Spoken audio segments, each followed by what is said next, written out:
नमस्कार. स्वतंत्र भारताची दैदिप्यमान 75 वर्षे या आमच्या विशेष मालिकेच्या 7व्या भागात आपलं स्वागत.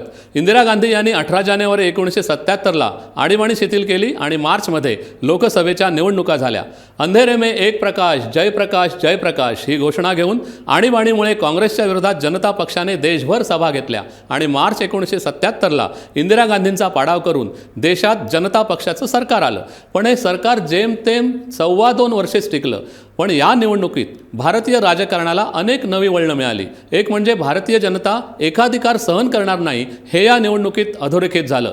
जनता पक्षाचं सरकार कोसळल्यानंतर इंदिरा गांधी पुन्हा पंतप्रधान झाल्या. त्याच दरम्यान भारतीय जनता पक्षाची स्थापना झाली आणि हिंदुत्वाच्या मुद्द्यावर या पक्षाची वाटचाल सुरू झाली. जेव्हा 1984ला भाजपाने पहिल्यांदा लोकसभा निवडणूक लढवली तेव्हा त्यांना देशभरातली केवळ 7% मतं मिळालेली होती आणि फक्त 2 खासदार भाजपाचे निवडून आलेले होते. याच काळात शरद जोशी यांनी भारत विरुद्ध इंडिया अशी अंतर्विरोधाची पहिल्यांदा मांडणी केली आणि प्रगत इंडियात ग्रामीण भारतातल्या शेतकऱ्यांचं कसं शोषण होत आहे हे जाहीर सभांमधून सांगत हमीभावासाठी शेतकऱ्यांची आंदोलनं उभी केली. याच काळात भास्कर या भारताच्या उपग्रहाचं प्रक्षेपण झालं. रोहिणी उपग्रह घेऊन अब्दुल कलामांच्या नेतृत्वाखाली इस्रोने रोहिणी उपग्रह नेणारं SLV-3 हे यान अंतराळात सोडलं आणि भारतीय हॉकी संघाला ऑलिम्पिकमध्ये सुवर्णपदकही मिळालं. आणखी काय काय घडलं 1977 ते 1981 या काळात ते आता आपण पाहूया.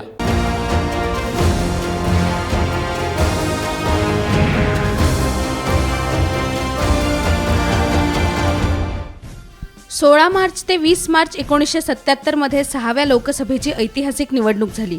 या निवडणुकीत इंदिरा गांधी यांच्या पक्षाचा धुव्वा उडाला. लोकसभेच्या 542 जागांपैकी जनता पक्ष आणि मित्र पक्षांना 300हून अधिक जागा मिळाल्या, तर इंदिरा गांधींना केवळ 154 जागांवर समाधान मानायला लागलं. आणीबाणीनंतर आलेल्या जनता सरकारच्या काळात भारतात जातीय हिंसाचार प्रचंड वाढला. 27 मे 1977ला बिहारमधल्या बेलची गावात उच्चवर्णीय गटाकडून 9 दलितांना जाळून मारण्यात आलं. पराभूत झाल्या असल्या तरीही इंदिरा गांधी यांनी अनेक अडचणींवर मात करत बेलची गावाला भेट दिली. त्यामुळे गोरगरिबांच्या नेत्या म्हणून त्यांची नव्याने ओळख झाली.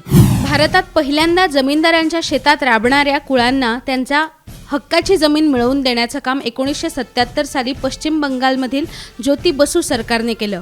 ज्योती बसू यांनी राबवलेल्या ऑपरेशन बर्गा अंतर्गत पश्चिम बंगालमधील 30 लाख कुटुंबांना त्यांच्या हक्काची जमीन मिळाली.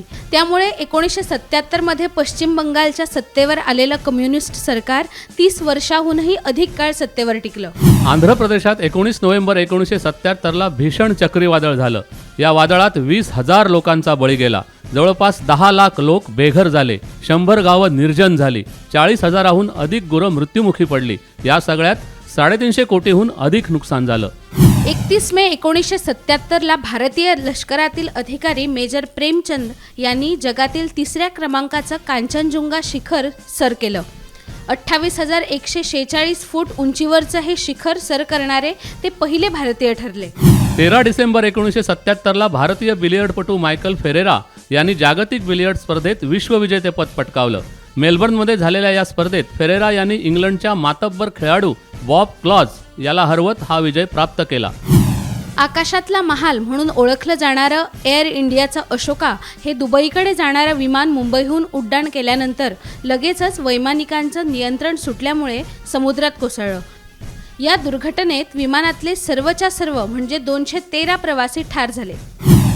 इंदिरा गांधी यांच्या लोकसभा निवडणुकीतील पराभवानंतर मूळ काँग्रेस पक्षांतर्गतले मतभेद तीव्र झाले आणि त्यातूनच इंदिरा गांधी काँग्रेस या पक्षाची जानेवारी 1978 मध्ये स्थापना झाली. 1978च्या फेब्रुवारी महिन्यात झालेल्या विधानसभा निवडणुकीत इंदिरा काँग्रेसला आंध्र प्रदेश आणि कर्नाटक राज्यात मोठा विजय मिळाला. 27 जुलै 1978ला मराठवाडा विद्यापीठाचं डॉक्टर बाबासाहेब आंबेडकर विद्यापीठ असं नामकरण करण्याचा ठराव महाराष्ट्राच्या विधिमंडळात संमत झाला. मात्र या ठरावानंतर मराठवाड्यात दंगली उसळल्या. दलितांवर भीषण हल्ले झाले. अनेक बळी गेले. अनेकांचे संसार उद्ध्वस्त झाले. अखेर या ठरावानंतर 16 वर्षांनी म्हणजे 14 जानेवारी 1994ला नामांतराऐवजी डॉक्टर बाबासाहेब आंबेडकर मराठवाडा विद्यापीठ असा नामविस्तार केला गेला. 1978 मध्ये उत्तर प्रदेशात तिहरी धरण प्रकल्पाविरोधात ज्येष्ठ पर्यावरणवादी सुंदरलाल बहुगुणा यांच्या नेतृत्वाखाली व्यापक आंदोलनाला सुरुवात झाली. मात्र 20 वर्षाहूनही अधिक काळ सुरू असलेल्या या आंदोलनाला दाद न देता जगातल्या सर्वात उंच धरणांपैकी एक असलेलं हे धरण सरकारने बांधून पूर्ण केलं. भारतातील पहिल्या टेस्ट ट्यूब बेबीचा जन्म 3 ऑक्टोबर 1978ला कोलकातामधल्या बेले व्ह्यू नर्सिंग होममध्ये झाला. डॉक्टर सुभाष मुखोपाध्याय यांच्या संशोधनातून झालेल्या या प्रयोगाची दखल मात्र पश्चिम बंगाल सरकारने घेतली नाही. या नैराश्यातून मुखोपाध्याय यांनी 19 जून 1981ला आत्महत्या केली. 1978 मध्ये दिल्लीच्या तुरुंगात असलेल्या एका कैद्याने त्यांना नाकारल्या जाणाऱ्या त्यांच्या अधिकाराबाबत सर्वोच्च न्यायालयाला पत्र लिहिलं.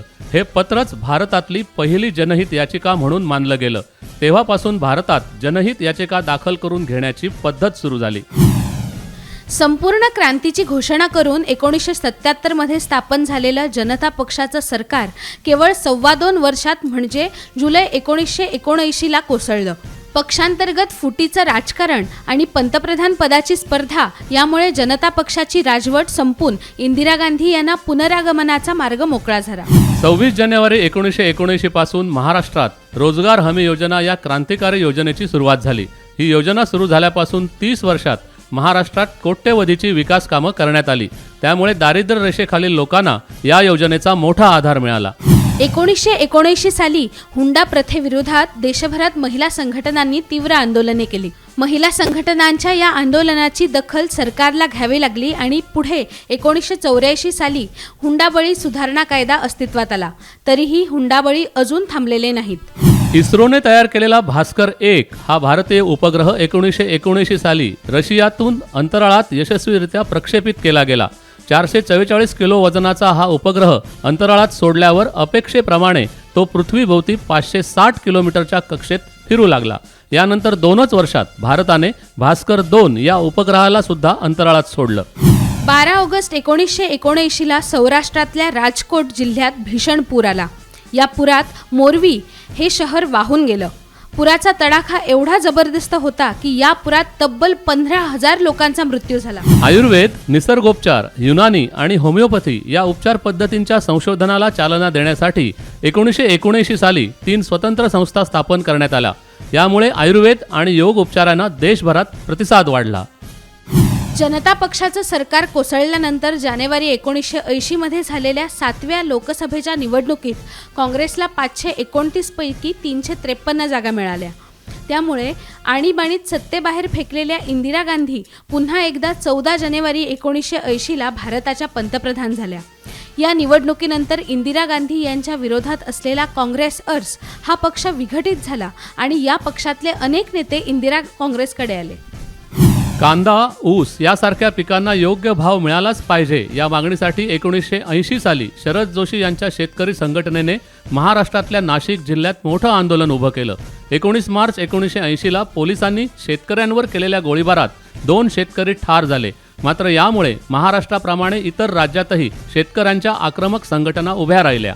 जनता पक्षाचा पराभव झाल्यानंतर बाहेर पडलेल्या जनसंघाच्या गटाने डिसेंबर 1980ला मुंबईत अधिवेशन घेतलं आणि याच अधिवेशनात अटल बिहारी वाजपेयी यांच्या अध्यक्षतेखाली भारतीय जनता पक्षाची स्थापना झाली. 1984ला भाजपाने पहिली लोकसभा निवडणूक लढवली. त्यात या पक्षाला अवघ्या 2 जागा मिळाल्या. मुंबई शेअर बाजारातील करोडो रुपयांची उलाढाल होणारी बॉम्बे स्टॉक एक्सचेंज ही 390 फूट उंचीची इमारत 1980 साली आकाराला आली. 1993 मध्ये भीषण बॉम्बस्फोटाचा आघात होऊनही मजबूत राहिलेली ही इमारत भारताच्या आर्थिक समृद्धीचा मानबिंदू ठरली. अब्दुल कलाम यांच्या नेतृत्वाखाली 18 जुलै 1980ला भारतीय शास्त्रज्ञांकडून श्रीहरिकोटाच्या अवकाश तळावरून SLV-3 या यानाचं यशस्वी प्रक्षेपण करण्यात आलं. या यानाने रोहिणी 3 हा उपग्रह यशस्वीरित्या अंतराळात सोडला. दक्षिण आशियातील सर्वात जास्त वाहतूक असलेला विमानतळ म्हणून ओळख असलेला मुंबईतला छत्रपती शिवाजी आंतरराष्ट्रीय विमानतळ 1980 साली उभारण्यात आला. रोज शेकडो विमानांची वाहतूक व्यवस्था सांभाळणाऱ्या या विमानतळावर अद्ययावत सुरक्षा यंत्रणा बसवण्यात आलेली आहे. 1981 मध्ये केल्या गेलेल्या जनगणनेत भारताची लोकसंख्या 68 कोटी 33 लाखाहून अधिक असल्याचं आढळून आलं. 1971 ते 1981 दरम्यान भारताचं साक्षरतेचं प्रमाण वाढून ते 44.5% पर्यंत पोहोचलं. 29 सप्टेंबर 1981ला दल खालसा या खलिस्तानवादी अतिरेक्यांनी श्रीनगरहून दिल्लीला निघालेलं इंडियन एअरलाइन्सचं विमान अपहरण करून लाहोरला नेलं. पण पाकिस्तानी कमांडोजनी अपहरणकर्त्यांवर कारवाई करून विमानातल्या प्रवाशांची आणि कर्मचाऱ्यांची सुखरूप सुटका केली. मात्र या अतिरेक्यांना पाकिस्तानने भारताच्या ताब्यात दिलं नाही. आणीबाणीनंतर मार्क्सवादी लेनिन कम्युनिस्ट पक्षाच्या आंध्र प्रदेशमधल्या अनेक छोट्या नक्षलवादी गटांनी एकत्र येत पीपल्स वॉर पक्षाची स्थापना केली. या पक्षाने ग्रामरक्षक समित्यांची आणि सशस्त्र दलांची स्थापना करून सरकारी कृतींना प्रतिरोध करण्याची आणि आदिवासींना जंगल संपत्ती मिळवून देण्याची गनिमी युद्धाच्या दिशेने वाटचाल सुरू केली. पूर्णतः भारतात बनवलेला ॲपल हा भारताचा पहिला दूरसंचार उपग्रह 19 जून 1981ला फ्रेंच गियानामधून यशस्वीरित्या अंतराळात सोडण्यात आला. ॲपलच्या सहाय्याने आपत्कालीन दूरसंचार सेवा पुरवण्याचा उद्देश सफल झाला.